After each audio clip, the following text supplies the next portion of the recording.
Right, so now COVID hits, and more of Tony's true nature is coming out, from strange outbursts and accusations to an unsettling interest in my daughter. Um, when I threaten him that he needs to get himself together before my daughter gets here, because I'm not going to allow this to continue like this in front of my kids. He acknowledged it, actually, and said, you know what, yeah, you're right, whatever. Not like that, but I'm just saying, like, he was like, yeah, you're right, and started to put that mask back on, is how I'm going to continue with this story, because that's what it has been the whole time, is a mask. I mentioned earlier how thankful I am for being raised in a family who teaches you to recognize spiritualistic things, that we don't live in just this reality. There's different realities, different layers of existence going on. And I can tell you that I've seen myself a shift, almost just like a holographic type of, that's the best description I can give it, when I had seen his face. And I still think he's an attractive guy. But at times it would look off. The more, oh boy, this is going to be hard to describe. The physical attributes that you can touch and feel were still there, but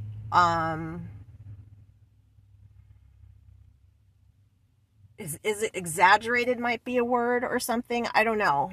That's the best I can describe that. But there were moments, a couple moments I can remember vividly. One occurred in the RV trailer that we stayed in at one point, and the next time it occurred was at the duplex, where, again, it was like almost a holographic type thing. Like, I could see what was underneath. Like, it was translucent, and I could see what was really underneath for a brief moment, and was disturbing. Yeah. And at that point, I believed then, and still believe, that's when you need to really not be so open. Like I mentioned earlier, I'm kind of an open book. I've been told I wear my emotions on my sleeve. And that's mainly because I feel I have nothing to hide, and I don't have anything to fear. Which can be a careless move when dealing with certain type of individuals. There is discretion needed at times. There is privacy that needs to be established. I want anyone who's hearing this, because I'm feeling compelled to say this, that you are not betraying anyone. Doing certain things to protect yourself, because you are doing those things for a reason. You are feeling that way for a reason. And you shouldn't let anyone talk you out of doing those things or making you feel bad for doing it. And to be honest, they shouldn't know you're doing it in the first place. So, I started to be quiet, especially when it came to my daughter. Especially after this first major incident I'm about to describe. First of all, her father calls me acting like he's in trouble. And he was calling to tell me of an incident that had occurred with my daughter at a park, and an older older gentleman. I'm still not clear who this guy is. I'm hearing he was a friend of her father's. He's friends with everybody though, but he was a younger kid, a little older than her, I think maybe 19 or something like that. And it was an appropriate situation, and that's as far as I'll go into that. I'm driving to Walmart with the asshole next to me, completely threatened by a conversation I'm having with my daughter's father, making it very difficult for me to not only drive, but hear what this guy is saying about an urgent matter concerning my daughter. So I had to pull over. Once I concluded this conversation with him and hung up the phone, something was screaming at me, do not tell or let this man know what happened or is going on with your daughter. Do not tell him that. I did get very upset that I'm hearing something important with my daughter. I can't remember what excuse I told him, but I said, I think that was really immature and rude of you to act this way while I'm not only driving, but hearing some important news involving my child. Of course, didn't faze him one bit. He just didn't like, oh, okay, I just didn't, I didn't know what was going on. But you didn't even bother to ask. But anyways, so I was ready, pissed off about that, but I shook it off, continued on our way to Walmart. As we're shopping, I'm talking about, I think that Lucas and her would get along great. And because it was the beginning of the pandemic, a lot of talk about the zombie apocalypse was starting to be a thing, and me and the kids would joke a lot about that. My daughter was really into the End of Us, or whatever, where this little girl befriended a little boy during their experience in a zombie apocalypse, and that's where Samira, my daughter, got a name for my son. So anyways, I was trying to just keep things upbeat and was telling Tony that, so, she feels if there was ever a zombie apocalypse, she's got us. She knows how to kill someone with a spoon or save their life with a spoon, and she's really good at it. And he said, well, how good is she at sucking this dick? Just out of the blue, just like that. Earlier on, I did mention, I believe, he has this tendency of blurting things out, so shocking, and so out of place that it shakes, like you're stuck for a second. Now, not only because of the content of what I was talking about, and his response to that was thrown off. Of course, it was about my daughter. And then on top of that, we're in a public place. I may have responded differently if it was at home, but because we're in a public place, I think I still would have, at home, what I would have done is still remained as quiet as I was at the store, but would have quietly just, disappeared. And figured things out at that point from another standpoint. But I'm here in the store, and another thing I've noticed is after he does or says something so shocking and appalling, he gets this little smirk, and he's looking at me, my face, trying to is this guy serious? And what the stupidest thing, but I mean the best way I could cope with not reacting to the situation the way I feel now, I wish I did, is rationalize it. And I'm like, what did you just say? And he just did the little smirk and didn't say anything. And I was like, oh wow, okay. And that was it. That was there was really no more conversating after that. We finished our shopping. I pretended like, just the casual stuff like, do you need this, or what do we got, or what are we going to do for, like, just trying to. But when we got home, of course I had to address this. And I asked him, why did you say that? Oh, I was just kidding. I was just joking. I was just joking around. I can't even say that he apologized. He just was brushed it off as a joke. And I'm like, why would you even joke like that, though? And then that's when he would started getting a little defensive and getting angry. I said I was sorry, or didn't, wasn't meant to be like that. But he knows my daughter was 12 at the time. She either just turned 13 or was about, she hadn't turned 13 yet. That was in February, it's around her birthday.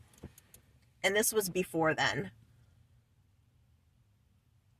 And I'm feeling now like, okay, the feeling I got about not telling him anything concerning her and what the call her dad just made to me was about, everything else I'm picking up. Oh, and another important piece of fact here. I picked up for a while. I think I started putting everything together once it was at medical aid, because it took a few times for me to really see a pattern here, that he always was involved with women at work who were drug addicts. I guess people who use heroin and that whole thing was a big problem in certain industries like welding and metal shops, where they'd have temporary employees come on board, or maybe they hired them right on and they were taking drugs. I know a place that I used to work at, Alliance Machines, piece of shit area. They found one of their coworkers or employees passed out drunk from tequila in the bathroom, who was like missing for 2 hours or something like. So, and I've seen it myself, though those industries, especially places, manufacturing places where they have programs for people out of jail or something like that. But I found it really fascinating. Like there was at least 3 women who he was the one charged to take them to get tested and bring them back. Or at one point he was even, according to his story to me, was picking this lady up from work and dropping her off, who happened to also be a prostitute on the side, and her boyfriend was a pimp. And I'm listening to these kind of people that he's a homebody, but when he gets out, these are the kind of characters he's involved in. And especially when it comes to work, like, I wondered, like, do you have a certain position on top of your title that they assign you to be in charge of taking these people to get tested? Because the majority of any stories he told me about that were women. Okay. So yeah.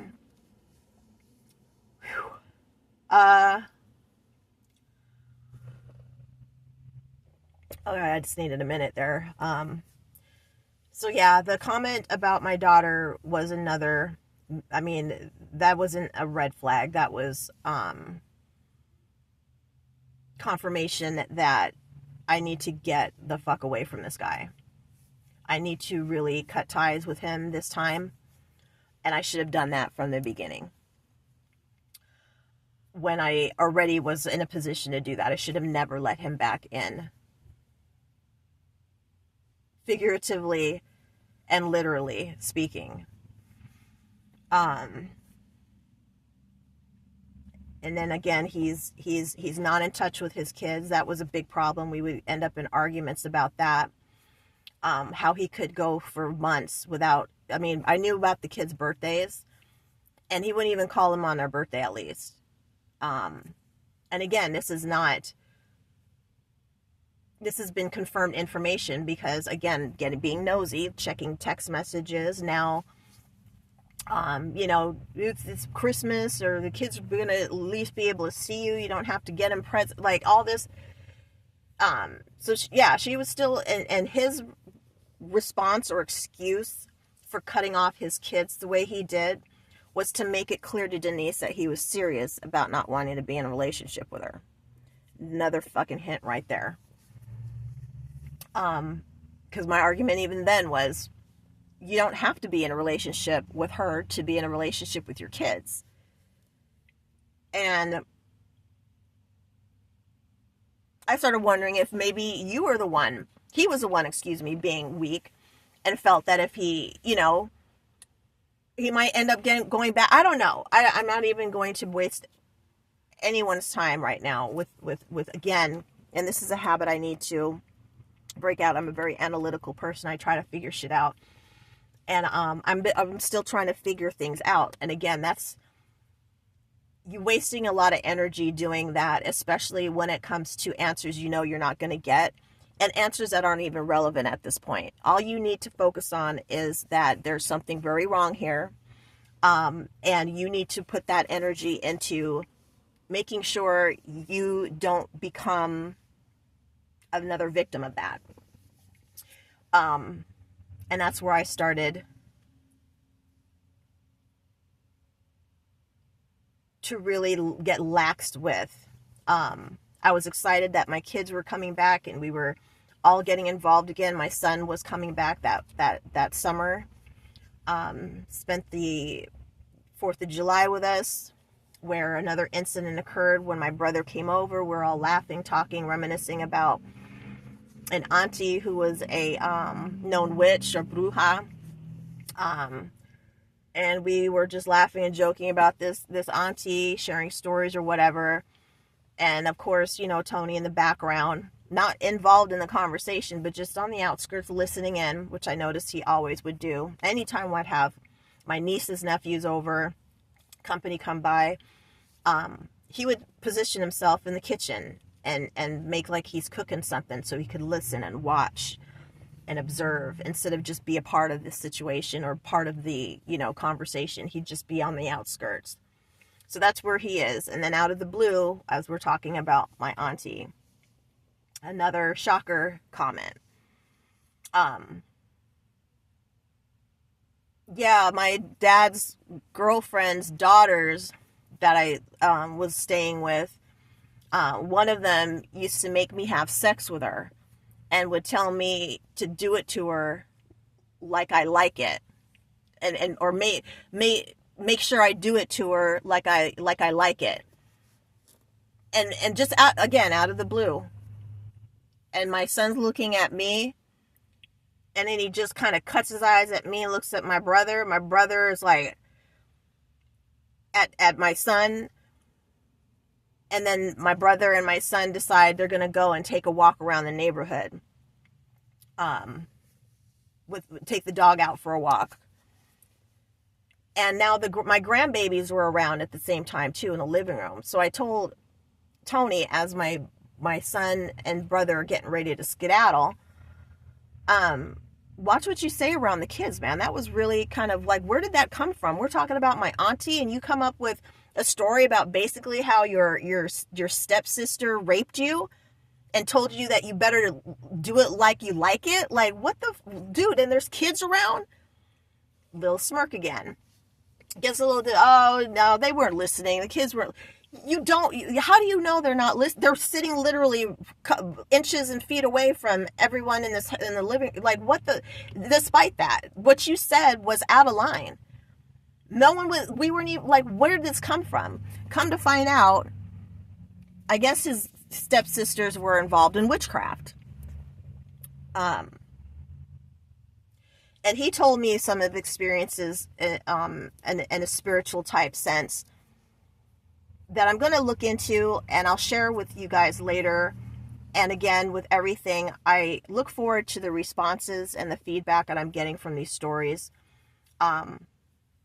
It's been a long time since I've actually spoken with anyone. I've cut myself off again for like the past 2-3 years because of this. Mostly to protect everyone and not to cause any worry.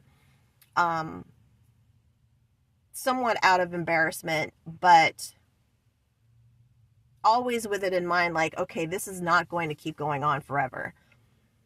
So I don't need help. I don't need to really talk this out. I'm very intelligent. I know what I'm seeing. I know what I'm picking up on. I may not understand all of it. And I'm still trying to understand, like, what is it or what happened where I am constantly getting things taken from me. So, yeah. My son ends up asking me at one point, Mom, why him? And I honestly told him, I don't know. I was tricked. I've been seeing issues for some time, but we're kind of trapped in the situation now. Like, we got COVID going on, and you know what I'm saying? And I wanted a nice place for you guys to come and visit at least. And then once you guys left, I was right behind you. I told my son this. I just wanted him to have a place to come and visit. I've always had nice homes, nice places, nice things. And this was no exception to that. It was a very nice place, very nice neighborhood. And had it very nicely decorated and everything. With that being said, about 90% of everything in that house was mine. Tony had one couch and one recliner, a couple of pictures, a couple of lamps, and that was it. Everything else was mine. From my daughter's furniture, high-end quality stuff in there he always used to talk about, to my bedroom furniture. I think the only thing he contributed was the frame of the bed, which I didn't like. But anyways, because of, anyways, 90%, I'll go even 85%, was my belongings. So I even started looking into other apartments in the area to move to when it was safe to do so. Rent started being not an issue. There was a lot of people who couldn't go to work, therefore they couldn't pay their rent, so there was an actual law where you couldn't get evicted. In addition to this, and at the time Tony didn't pick up on this yet, he didn't know about this, but he had stopped paying rent. He had stopped contributing to a lot of financial obligations. And during this time, my nosy period, looking through phones and so forth, the boxes and things that he had in the garage contained files and folders where I discovered he had spent 15, 17 years in a Beeville, Texas penitentiary on first-degree robbery, hostage-taking, assault with a deadly weapon charges. And his stay there, or probation, lasted longer than it did because he was having issues in jail, which coincide with stories he's told me about being in isolation, being medicated, a permanent injury to his elbow where he just went ballistic on this guy. Has to be in jail, and just his knowledge of things. Like, when people have been away in jail for a while, especially during a time, like, for example, spent this time starting somewhere in the early 90s, or late 80s, early 90s. Hip-hop was a big thing. You had the Tupac, Biggie. Like, he was disconnected from all of that. He really didn't know. And I'm still suspicious of that. I wonder if he's really even aware of certain cultural turning points in the past couple decades. Was it because he was in jail, or is it because he's not who he used to be anymore, kind of thing? And that'll make more sense later. But yeah, he just seemed to, and I also noticed he seemed to wear different hats. He claimed to be a blood when he seen my ties with certain street members, we'll just say. He was there when I was on the phone being invited to Snoop Dogg's suite at the Northern Quest Casino when they came to perform. Had it been, 2018? So he knew my ties, again, in the music industry, especially with folks like that involved with or had been affiliated with gangs.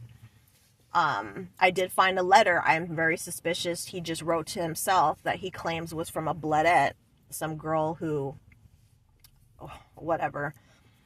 But just the way there are things and certain things, he did not know about gangs. What set are you from?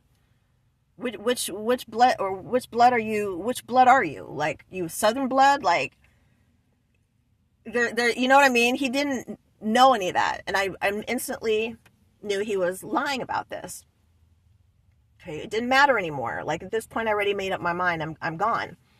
But I'm finding things in his boxes out there, including a letter from Denise, where it was an actual contract she tried to have him sign that would make him basically a legal tenant and required to pay rent, because he wasn't helping her either. She broke down on this list. It broke down what she has to pay for daycare, what she has to pay for diapers, this, that, and the third. So what she's asking him to provide is not a big deal. You know what I mean? And for her to even have to go that length, and and this is again confirmed by him, one of his complaints, trying to make it seem like she was just some money hungry, grubby, gold digging, heifer. That she had the audacity one day to to drop a lease because her dad was a realtor or whatever, forcing him to pay or be a tenant in their own home that they shared. Like, he brought this up like it was an insult to him, but never sharing the fact that she had to do that because there was an issue then with him not helping her with any of the bills. And I remember how he was paying $700 a month for this loud, obnoxious pickup truck. And that's really, all he had to really worry about. She did everything else. I mean, $700 is a lot. And we went to the car dealership one time to try to negotiate how that price could come down. I did not understand it, and he was not explaining it to me. And this brings up another little trait of his, where he will have everyone do something for him if he can make him do it. Even if it's down to, find something on TV for us, and then you're changing the channel, but he'll tell you when to stop, and what's that? Or why don't you go, like, here, you might as well have the fucking control. You know what I mean? And that's what he's basically trying to do, is get the control of you. But anyways, so the paperwork, he hands it over to me, and I'm like, I know this guy can read.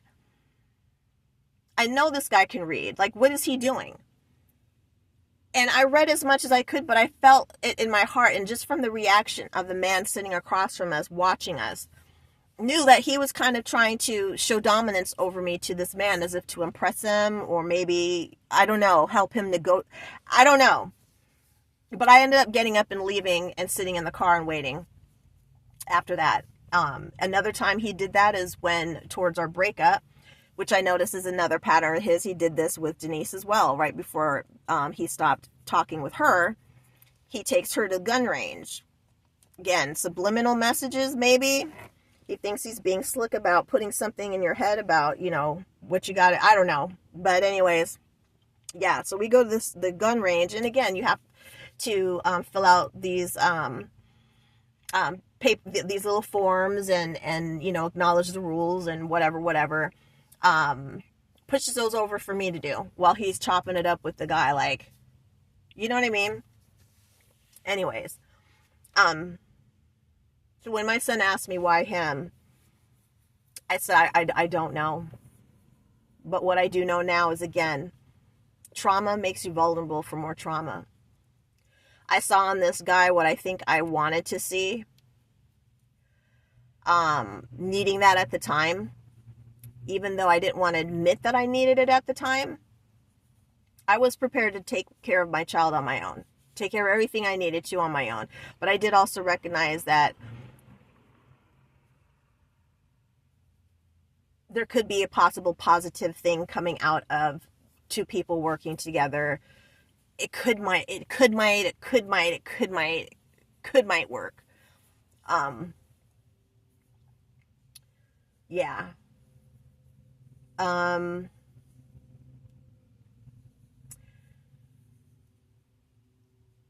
So the physical part started to come into play, where my son had to get involved.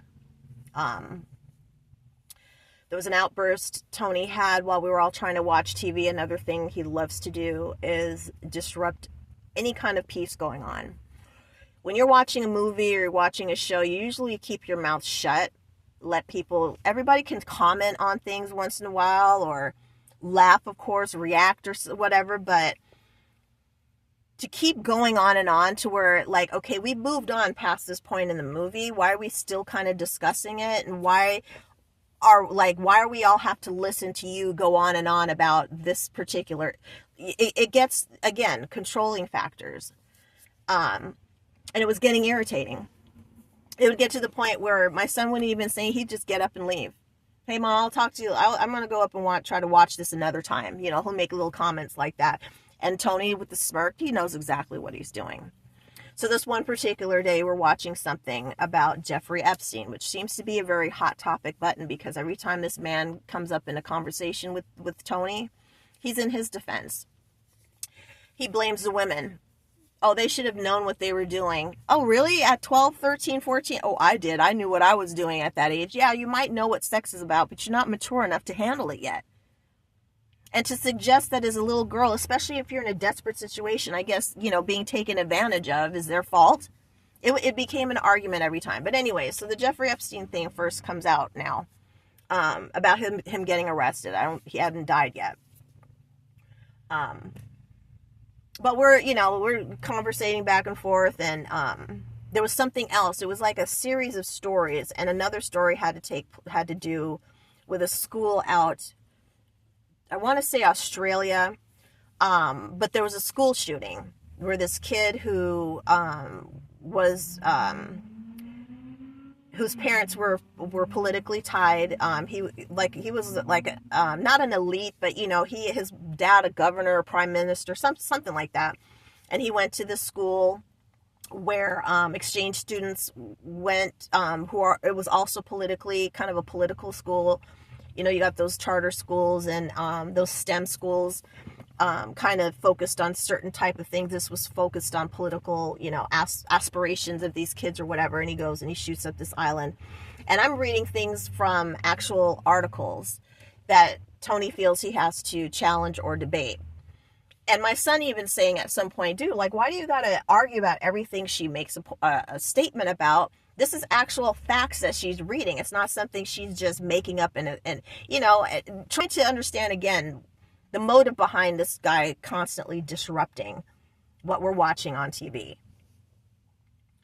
So now he's feeling ganged up on. So what he does is he breaks a coffee mug on the table and tells everybody and yells at the top of his lungs, stop, what is he saying? Stop attacking me. Whoa. So now my son, and this is in front of my grandchild who jumps and got scared and starts crying. And now my son is compelled to have to say something. And this is the famous thing that this man loves to do. He compels you to do things you don't want to have to do. You shouldn't even have to do.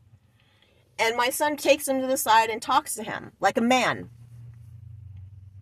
And I watched this exchange go down, and Tony's listening very intently and looking at him and nodding like, and then shakes his hand after it's all said and done and appreciates how he didn't, you know, go off on him like I'm thinking he was really hoping he would.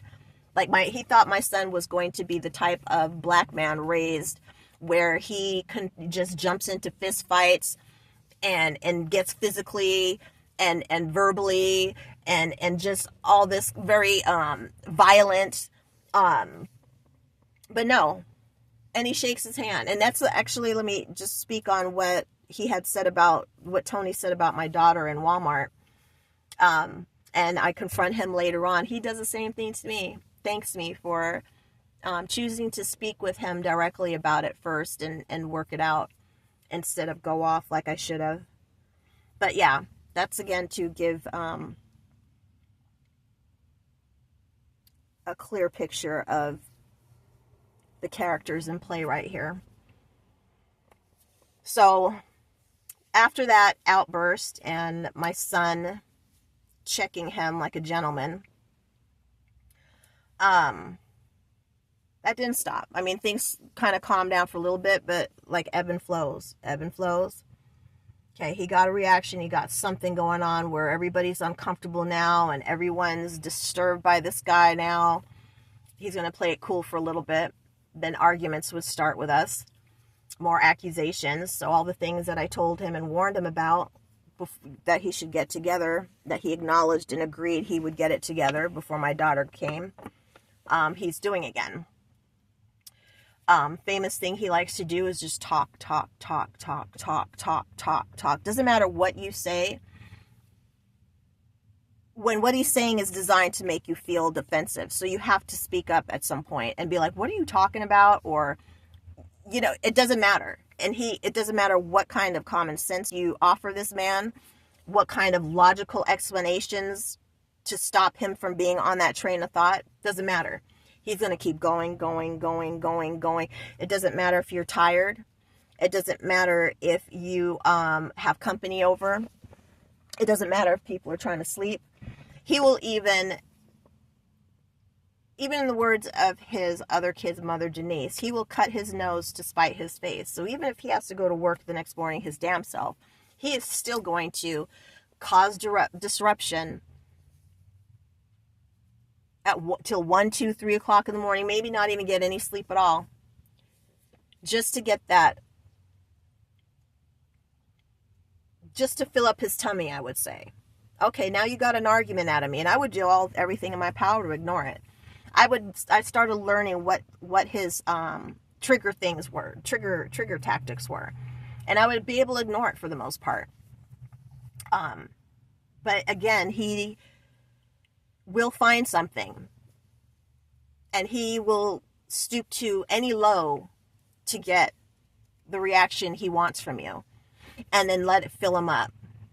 And then when he's, had his fill of the pain and the chaos and the dysfunction and the anger and the breaking you out of your regular character and making you cry or making you sick or just hurting profoundly, then he's calm again. And he doesn't care who's around, who's listening, even if it's the police, he doesn't care.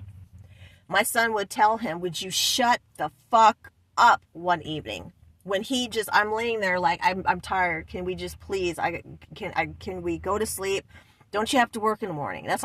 Don't you have to work in the morning?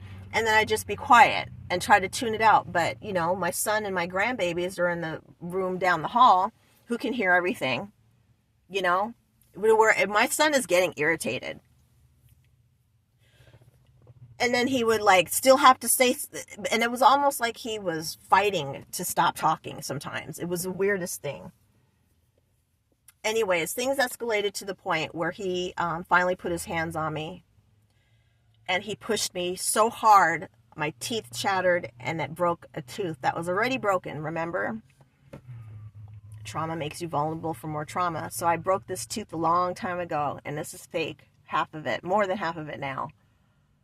And then this is my real tooth, but that ended up getting chipped too. That's how hard he shoved me. And it was sudden, like that. So I stood up, and mind you, I'm on the phone with childcare services because I was getting ready to start a job and I needed to get childcare set up. So I'm on hold with them. And in his sick, twisted mind, he knew I was already on the phone with childcare services. When he first came into the bedroom, he heard me speak to them, and then I was put on hold. Somewhere in his intention to start a fight with me, and the way his sick mind thinks, somehow convinced himself that I wasn't on the phone with childcare services. I had to been possibly on the phone with the police.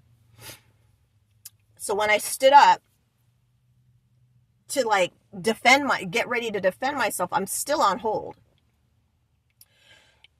And I decide, you know what? I'm still on the hold with these people. I don't remember exactly what I said after that, but I went to the bathroom because as I'm talking, I'm feeling my lip keep getting scratched. So I wanted to see, and I'm feeling my tooth doesn't feel right. So I go in, and sure enough, and I said this out loud with him in the back of me. He broke my tooth. He disappears immediately.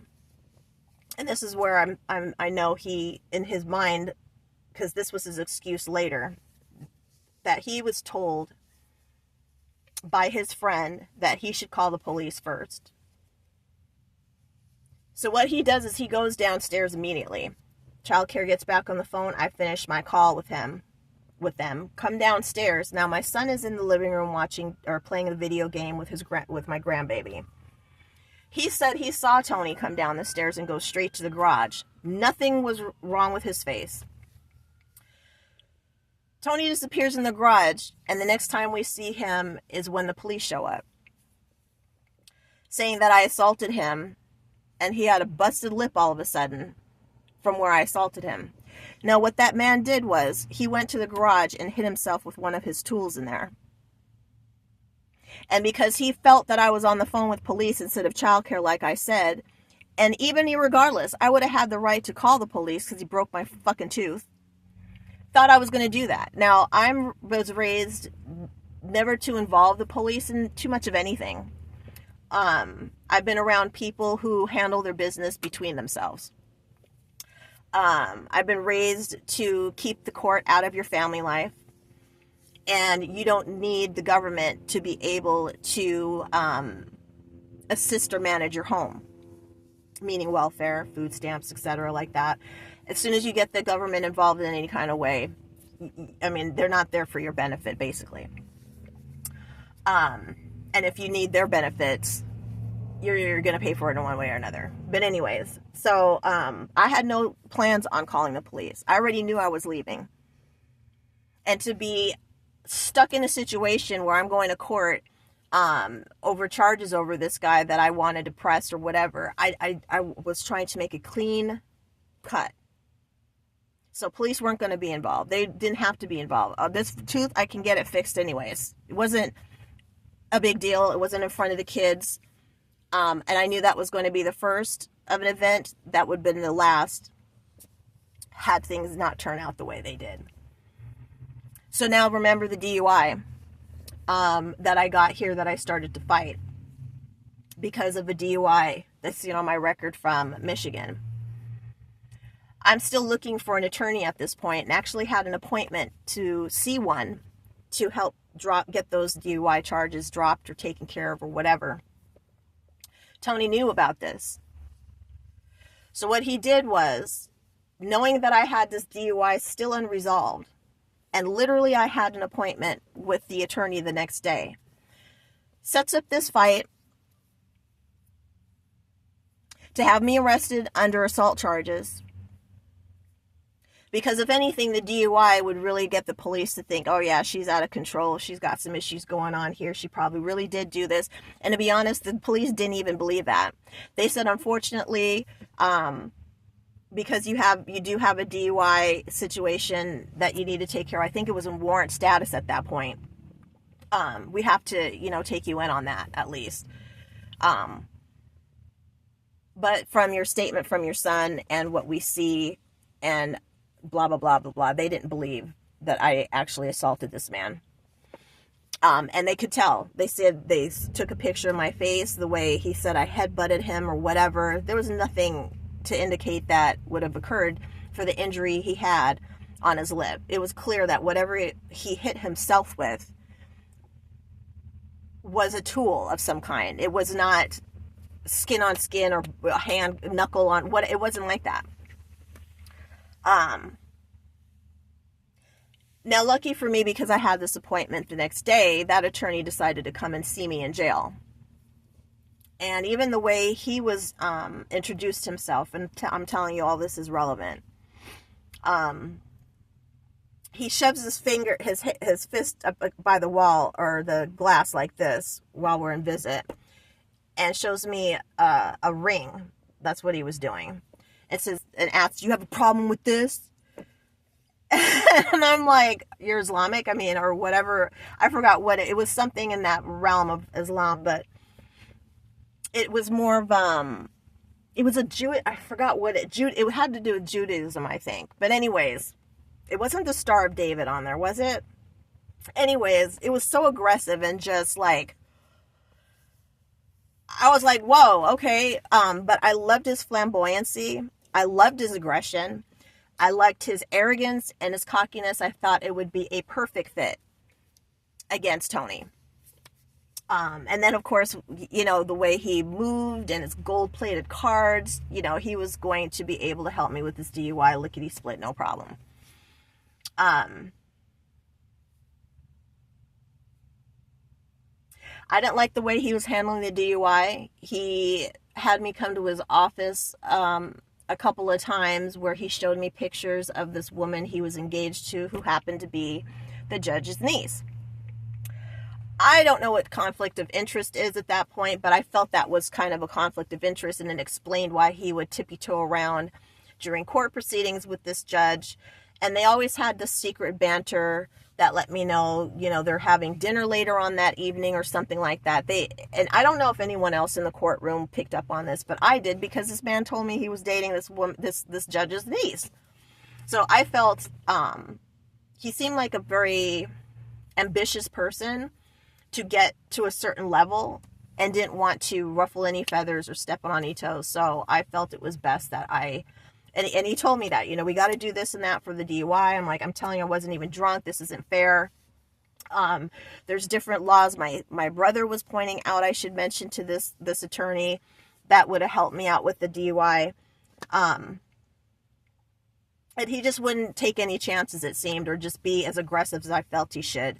So I relieved him of his duties, even when he told me he was a former domestic violence prosecutor and could have that case dropped in a heartbeat.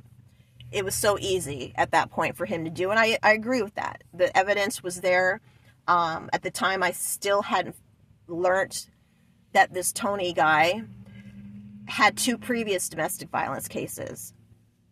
And that brings me to this.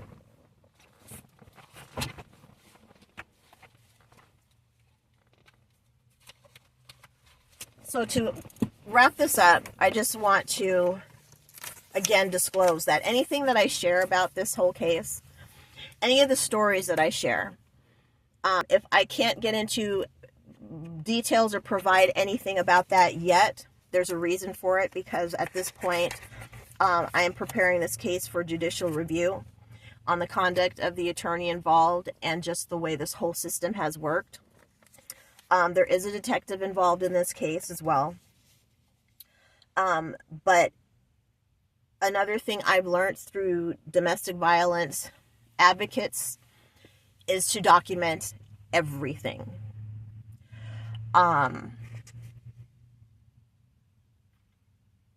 Things I was doing in past relationships to get to the truth actually, I believe now, was training me for this kind of situation, because it took a while for me to get used to documenting things in this manner, whether it was audio or video recordings. But I can't stress enough how important that is. There's been times where I'm like, okay, I don't really need to keep doing this. Do I do it? There's been situations I regretted missing, getting down on documentation, but it eventually didn't matter because of how long this has been going. It's going to repeat itself anyways.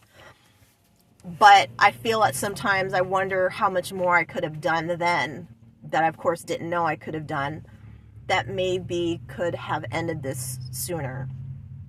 So document everything, every encounter, even if you have children. Document your time with that child, because guaranteed there is a very high chance, if you're dealing with a person like this anyways, they're willing to do anything, including they've already lied about you, they've already lied to police, they've lied to judges, using lies that they knew would be easy for these people to believe based on your skin color and from their own experiences. Okay? You want to meet someone that's close to an Uncle Tom as you can get, this guy would be it. And,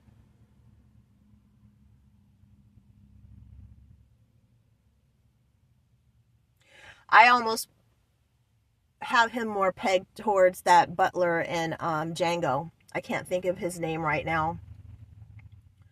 But he's more closer to that guy than an Uncle Tom. Because this guy knows not only the way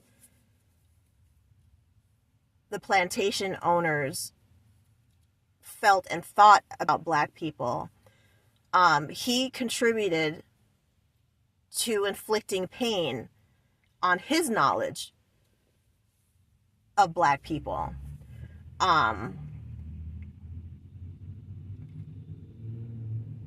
So yeah. So just so you get a clear understanding of the kind of character, and there is a case number here, okay? So I encourage anyone, again, if you have doubts as to what's said and what's being expressed here, look at this case number. You're going to see a lot of documentation that's been overlooked and ignored. This one here was from the beginning of when Tony put false domestic violence charges on me. I don't know if you can read that, but again, there's the case number. This is a recall document. Okay, this man took his time to go to the courthouse, okay, fill out this paper and get it stamped. This is a bad copy here, but you can see there's a court stamp right here, right? And it says, I, Tony Williams, don't feel that the defendant, Janelle M. Roberts, represents a credible threat to me. We have a 1-year-old baby, and he needs his mother. Dated September 4th, 2020. Oh, yeah, he put me in jail. I spent my birthday in jail at the end of August. Yeah, that's where I was. So, yeah, so he signs this document, right? Again, knowing my naivety about court proceedings and court, just anything dealing with the system, I don't know that there were different kind of protection orders. I didn't even know I was under a protection order against him. I didn't understand any of it. And he knew that. So this recall that he did, he presented it to me, but he never gave it to me. I wanted to look at it. He was like, no, I'm just going to, hold on to this, and whatever reasons he gave in his calm, unthreatening manner that he's not up to anything. But I kept note of that to the point where when I was suckered back home, or into thinking it was safe to be there, I stayed there for 2 more weeks. We went to the lake with my brother, my grandbabies, my son. I was able to carry out as much as the rest of this horrible experience now, something I was looking forward to seeing my kids and everything. My daughter was here now. The 2 weeks that I was there after being presented this by Tony, given under the impression that he had this recalled and it was all good. When we went to the lake, this man is watching my daughter, leering after her. Again, how he positions himself to be able to watch and observe and hear what's going on while we're getting camp set up and everything. He's there at the grill. Everywhere my daughter went, he would turn, watching her all the time, to where he'd circle around and start grilling on the other side if he had to, if she went over to the other side. An incident occurred where she's changing in the car, and I'm in the car with her, kind of, putting a towel up, and this man is here trying to look inside the car, knowing that she's in there trying to change. And when he sees that I know what the fuck he's doing, he decides to steal the keys, so I can't leave like I wanted to. My brother, being inexperienced, or I guess, or whatever, it did not bring all the things needed for the tent.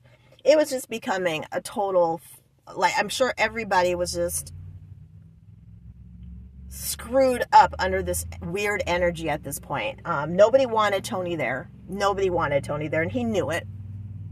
And it's like, of course you knew it. You're doing everything in your power to make people not want you around, just so you can have the excuse, dude.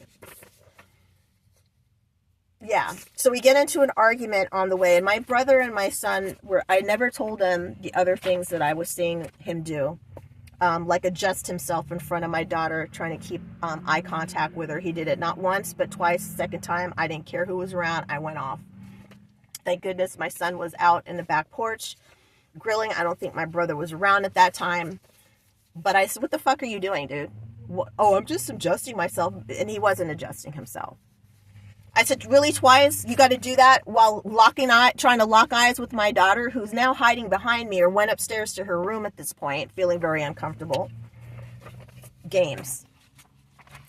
So, yeah. So this man went out of his way to fill out paperwork to lure me back home. And then the day that my son finally flies back to Vegas is the day I end up in jail for a violation. I was in jail by that evening. I took my son to the airport that morning. I believe Tony went off to work. That was the day I actually found an apartment right by the lake. Came back to the house. All of a sudden, my keys and my purse disappears. No, the keys out of my purse disappear again. First time it was the lake, so I already knew. And I'm looking around the house, whole house for Tony. He's outside holding my son on the phone with police, claiming that he just happened to come home and from work and find me here. Again, we just spent 2 weeks at home after you give me this fake recall paper.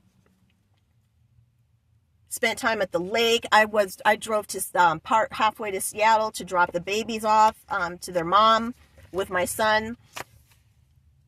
And you just said to the police that you just came home and happened to find me here?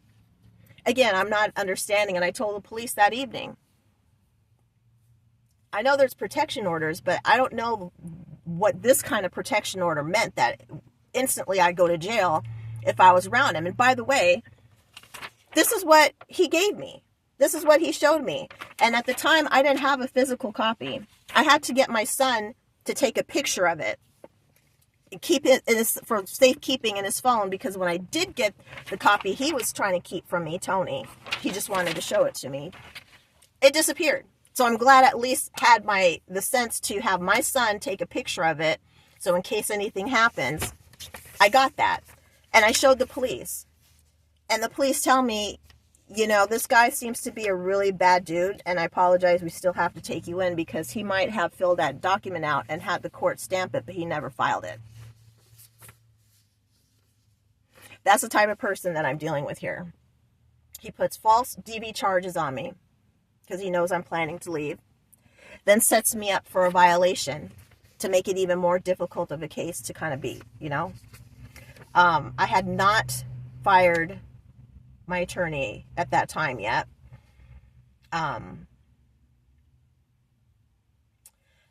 that, I end up staying with my brother, with my son, and my daughter. And we were doing fine until, for a few months, I'd say about 4 to 5 months in total. And it would have been 6 or 7 months that we have been completely separated at this point. And I was not taking any more chances getting caught up with this fool. I had to take him to court, however, 3 or 4 times, because when he put me in jail, he cleaned out the house, kicked out my son and my grandkids, with the excuse that he was just putting the stuff up for safekeeping because he thought we were getting evicted. I was like, we only missed 1 month of rent. 1 month of rent when I finally said to you, I'm not doing this anymore. You need to come up with half the rent, otherwise I'm just not going to pay it. And I'm going to put my money towards something else. Okay. Again, he lied to my son, saying that when he went to the rental office, he happened to see a document there on the table showing that we were getting evicted.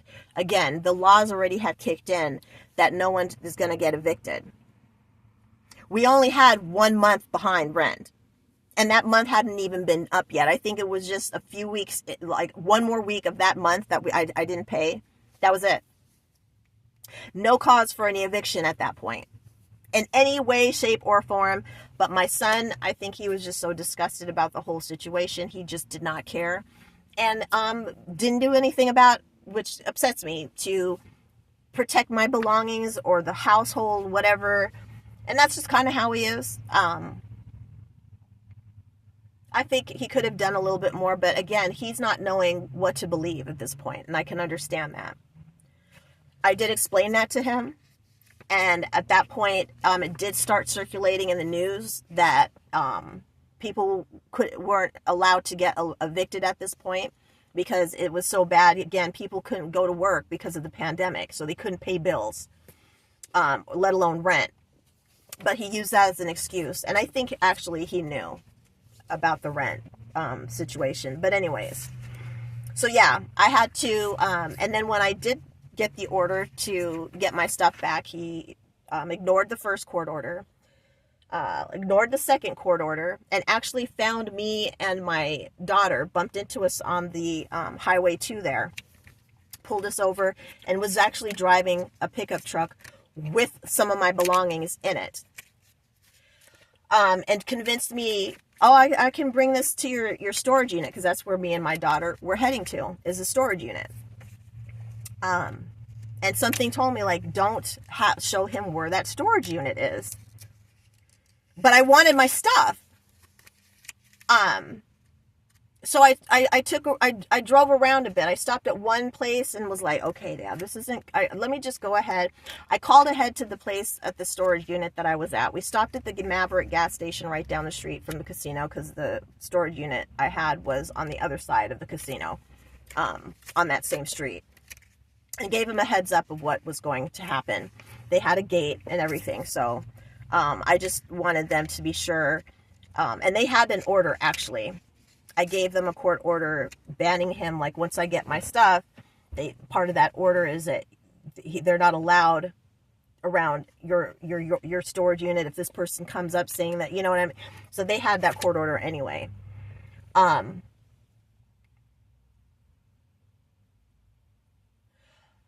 I told Samira, my daughter, to don't get in the truck with him and see if you see anything else that belongs to us in his truck. He gets out of the truck, giving her more concerned with his intentions and me knowing his intentions, and in his sick mind, maybe thinking I'm setting him up, or my daughter. I don't, that makes no sense. But yeah, so he gets out of the truck. And so my daughter finds her Nintendo system that her father bought for her. It was worth about $500 at the time, including all the games, the case it came in. It was like the plus, the top of the line, whole kit and caboodle Super Nintendo thingy. And there was a couple other things she found that were of high value, that she managed to put in her book bag and get back. And I'm very proud of her for that. We go to my storage unit. I open it up because he was convinced I had something of his, which I didn't. And he notices the mattress that I had, which, by the way, when we were living together and I bought that mattress, I found pictures of that mattress on his phone, like the box it came in. And I'm already picking up what kind of character this guy is, and confront him on that and let him know, you may have a picture of the box, but I have the receipt, and the charge of that receipt shows who actually paid for it and whose card it belongs to. So you can take all the pictures if you want. You're not going to get this mattress. And why are you preparing to get a mattress anyway? See, he had all this planned out. Anyways, so he sees my mattress that he wanted and exclaims loudly, there's my mattress, like it was really his. And I'm looking at his face and that smirk again. And I'm like, oh, you are bugging. So I closed the thing back, clearly, and waiting for him to make a move. I thought you were going to give me my stuff. No, what this man does is he jumps in his truck and he takes off. The gate was still open. I guess somebody came in. I don't know. But this man takes off in the truck with all my stuff in it. Now it starts to rain. I call the police. I tell them what happened. Now they're looking for this guy. They order him. Now there's a warrant for his arrest, all in these couple of hours. Seeing now how he's in trouble, he goes to the house in Medical Lake, where neither one of us is staying now, because now he's back with Denise and I'm staying at my brother's. But the place is still being cleaned up and stuff, or whatever, of all of the rest of the belongings there, like the food and the dishes and whatever else he had in that freaking garage. But anyways, so he ends up bringing some of my stuff back, Not everything, of course not. Only leaves a few things at the house that he claims he had in the back of his truck. I wasn't even tripping anymore. I just want this whole thing. I just want to be done with this guy. Be over with this whole thing. But no, it's not that easy, because the stuff in the storage room, that was the fourth or third last court order where he wasn't complying to giving me my belongings. I got an order to actually break into his storage unit. I get as much of what I can out. And of course, I don't want anything to do with him. I never touched any of his stuff. I just didn't want any of that residue. So I managed to get my stuff after breaking into, and it took so long because he put 2 padlocks on there. Like it's Fort Knox or something. And the police were like, who does that? And the locksmith person that I got, they had to get out a laser, a plasma cutter thing. And even that still took a long time. To where the police was like, you know what, we can't be here for another 2 hours. It was about 2 hours. So we're going to leave you to it. We're going to trust that you're not going to take anything that doesn't belong to you, blah, blah, blah. Yep, you got it. I don't want anything that belongs to this guy. I want a clean slate from this person. And then that's how that part goes. Again, just to show you the type of character this person is. Now, yes, I did have legal custody. This plays important later. And as I mentioned, 2 prior domestic violence cases he's had. One was some Sarah chick, and another one after that was with his son Lucas's mother, Kimberly Stoddard. These are all from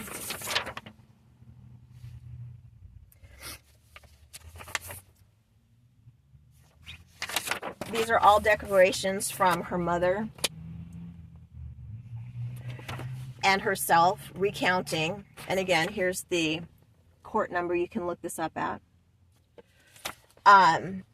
There have been so many instances of verbal abuse and threats made toward Kimberly Stoddard and Jackie Ford since September of 2011. The abuse got so bad in November that Kimberly Stoddard, went to the crisis center here in Spokane seeking advice and counseling on what to do. Kimberly Stoddard then went before a judge trying to get a restraining order against Tony. The abuse escalated one night in late November that my mom, Jackie Ford, called 911, and the police came and removed Tony from out of the house for one night and said that was all they could do because he was on our lease. Since all this abuse has continued almost a daily basis, Tony Williams is now targeting Jackie Ford and blames her for all of our troubles. He's always got to blame someone for all the troubles, not himself though.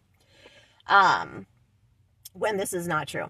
He lies, is manipulating and controlling, and refuses to pay his share of the bills.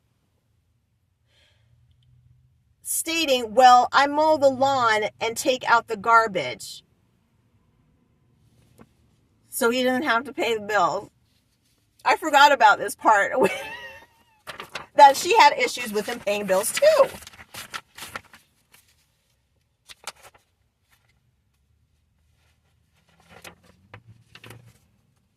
And that was a highlighted part of, but there's so much more. And an attorney, after getting rid of the attorney I first hired, who was dating the judge's niece, I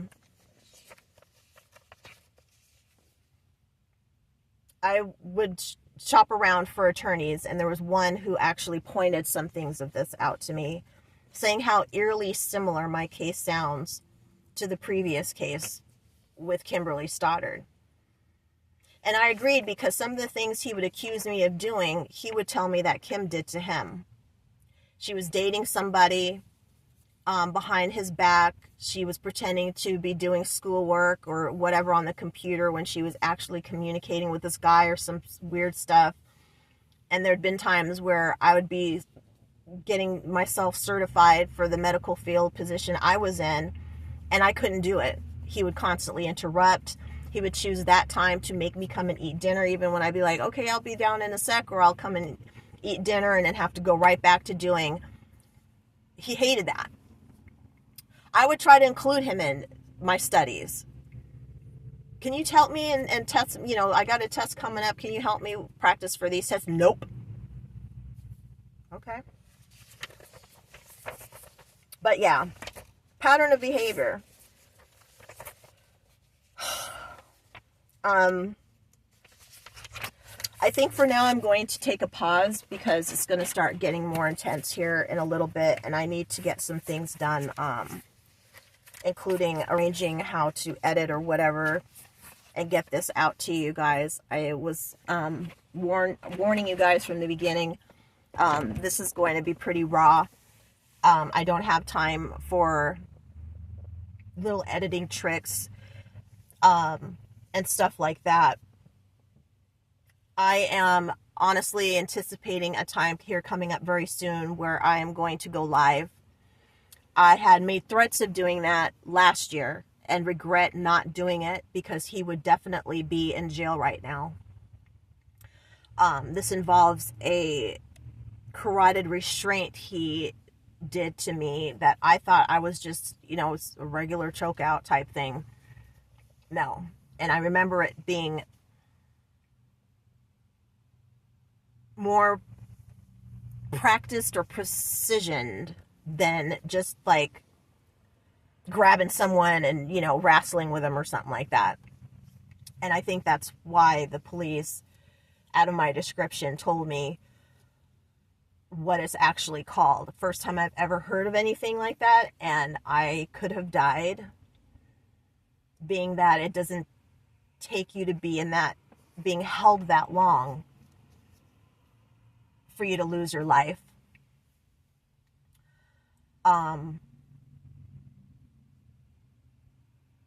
And then what followed was an incident similar to Cassie Ventura in the hotel hallway with P. Diddy dragging her around and kicking and beating her.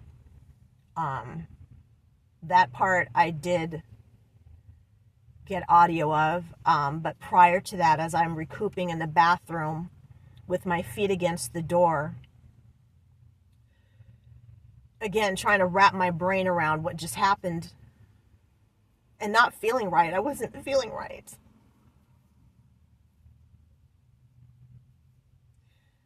I've never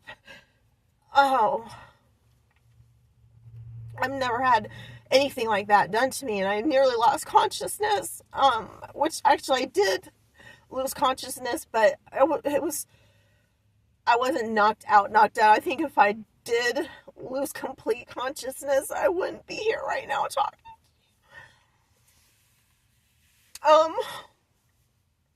Sorry, there's just people around. And the whole time, he's holding my son in his arms, and he's watching everything.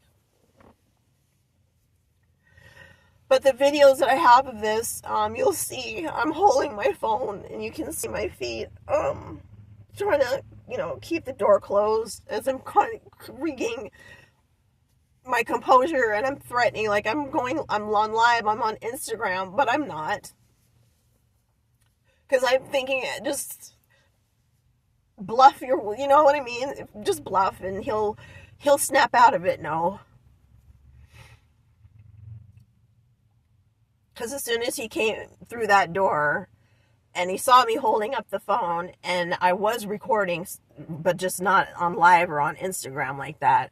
The minute I put that down, and he thought I had stopped recording because I had another phone that was getting the audio, is when he grabbed me by the hair and pulled me out of the bathroom and began kicking and hitting me, all while holding my son in his arm, and who was watching it. And all I could see my son do was look down and then look away.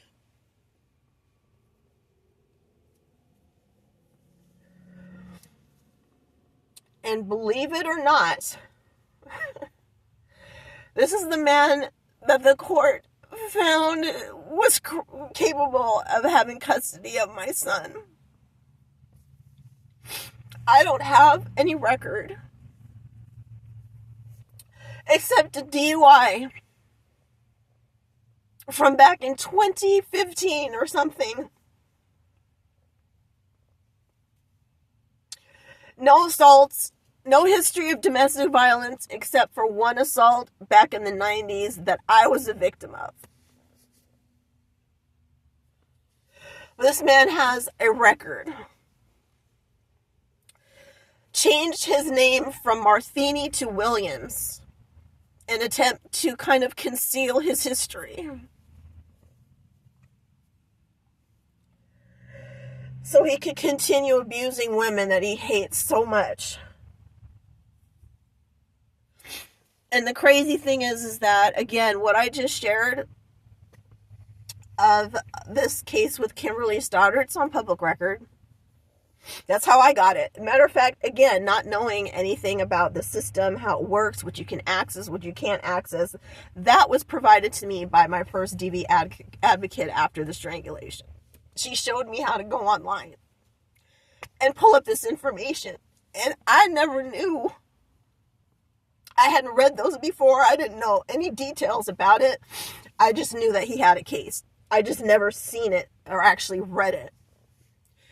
And that's why I took those copies to include in my case, because it's the same fucking thing. And yet, I was called a liar in court by this commissioner that everyone that I've spoken to so far, whether it's attorneys, advocates, volunteer workers, I mean, anyone involved in the family law or family cases or domestic violence knows about this commissioner. She's blatantly racist. I had one attorney who wanted to take my case and did take my case, but I just couldn't come up with the money fast enough because, oh, guess what? I just started a job. I needed a Social Security card, was suckered into, and I knew there was always going to be a chance I wouldn't get it, but I was desperate, and I didn't have a residence yet, and they wouldn't send it to a P.O. box from what I understood, but I find out later you actually could have done it. All learning process, all mistakes I hope people will listen to in this and know what they can avoid. But I had my social mailed to this guy's house with his permission, of course, and him promising to look out for it. This is during the time he's trying to lure me back in. Never got the Social Security card. Therefore, I lost my job. Very high-paying, good-paying job. Nice people. Wonderful people. I wonder if they'll take me back. I think they had a posting recently. But anyways, yeah, every single time I get to that position where I found a great attorney that I trust this time, something happens related to him being behind it. But anyways, she told me of an instance where she had, I think both parents were Mexican or something. No. I think her client was Mexican and the other client was white. And there was something where really neither one of them should have gotten it granted or whatever it was. Basically, the commissioner favored the white party.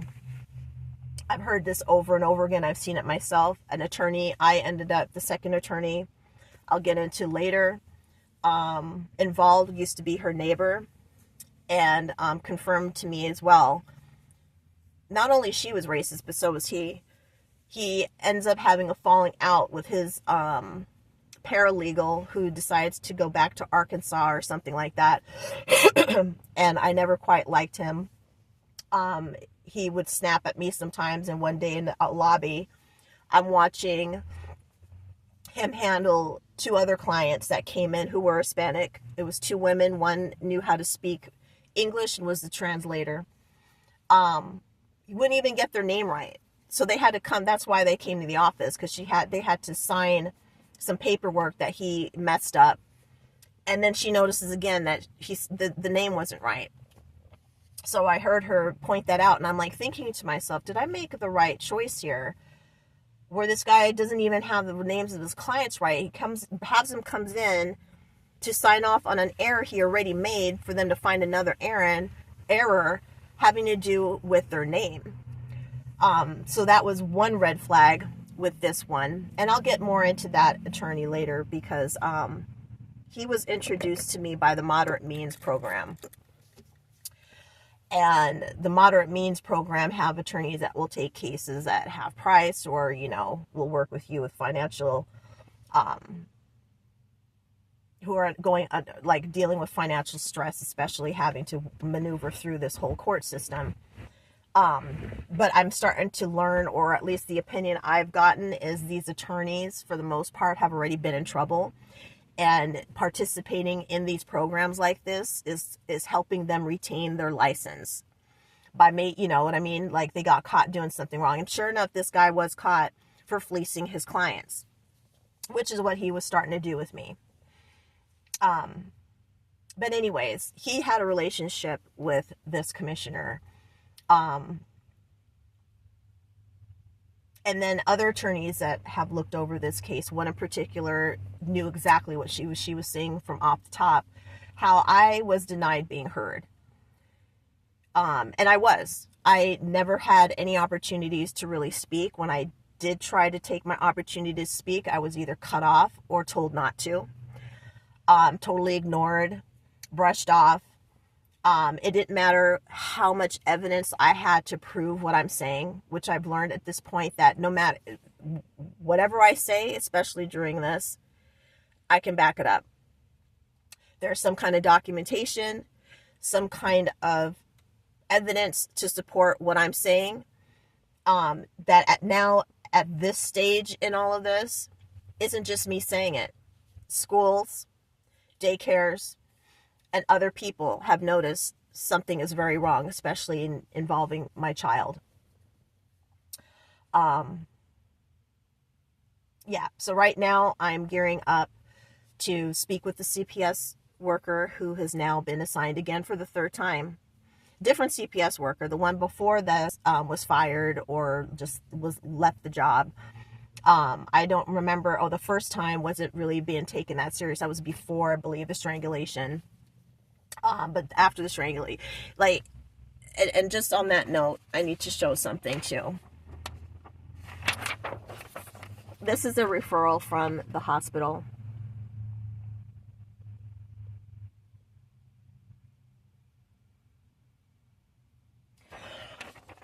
When I had visitations where my son was coming to my house, I decided to take the time. Visitation started at 9, so I would meet at the Safeway parking lot, or have my daughters go. My eldest daughter was in the picture at the time, and I still wasn't supposed to have any contact with him. He ends up doing actual legitimate recall May of 2023, I believe. So up until that point, I was glad to not have to deal with this guy. I didn't like having to send my daughters in, but I'm grateful that they were there and willing to do that. And he would sometimes refuse even handing or exchanging over my son because I wasn't the one there. He wanted to get back in touch with me so bad. He was trying all the stupid like, he knows I like character socks. Gonna give my daughter character socks to give to me. I threw those away. But yeah, he couldn't get his hands on me. I was using the system to my advantage now, where, okay, you got a protection order against me. I fell for it once. I'm not going to fall for it again, especially when there's custody still up in the air about who gets my son that you stole, by the way. I'll circle back to that, but just to finish stating that he finally got the protection order officially taken care of in May, but there was a 2-step process to this that his attorney, which I'll also get into later, intentionally did to make sure that should I be in his company again, even after the recall? And it was, legal again for me to, be around this guy. It wouldn't be found in the system until after I was charged with another violation, making things more complicated. I had a court clerk explain that to me, because there was a point where I felt me and my son were getting abused, and I left with my son. I didn't care about the court order. I didn't care nobody had custody officially yet, and that he was still supposed to be. I didn't care about that. I cared about me and my son's safety, and I left with my son. And I have that actually recorded as well. Had police calling me saying that they're more concerned with the fact that there was a protection order still in place that I'm in violation of. I said, no, that is not right, sir. And I was able to provide a copy of this documentation that I pulled out from the court files myself and had carried around with me just in case. Just in case. Because I already, got tricked once. I sent them a picture of this and basically to myself said, you can kiss my ass now. Like, you know what? And then I really was I didn't know if it was the police lying to me or not. So that's when I took it upon myself to call and find out, okay, how is it that I have this documentation stating that there's no longer a protection order in place, but I have the police saying that that's not what they see.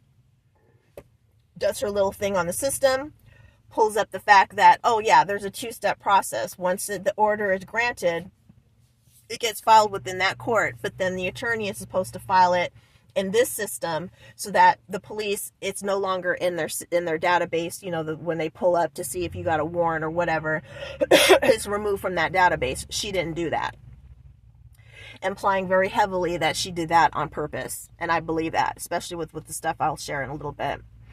But right now, I'm just wanting to lay down the basis of the situation that I'm in, what I've been dealing with. I